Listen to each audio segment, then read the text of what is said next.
Higit isang dekada ng issue ang backlog sa mga plaka ng sasakyan.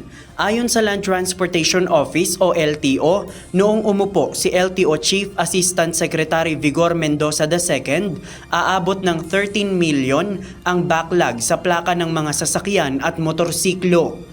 Ngunit ngayon, na-address na nila ang lahat ng backlog sa mga plaka ng sasakyan.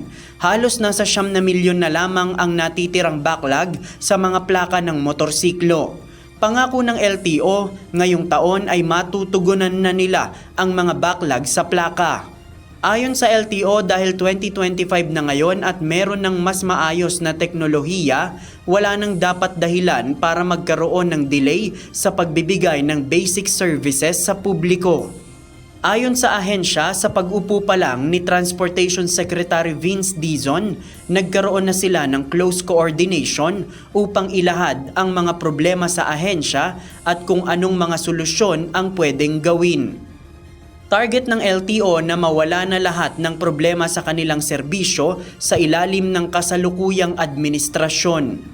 Noong nakaraang Martes, March 4, nakipagpulong ang LTO sa mga motorcycle manufacturer, assemblers at importers kung saan tinalakay dito ang bagong proseso na gagawin para tiyakin na ang mga bagong motorsiklong ire-release ay kaagad mairerehistro at maiisyuhan ng plaka. JP Nunez, UNTV, News and Rescue. Diyos ang aming sandigan, serbisyo publiko ang aming pinahahalagahan.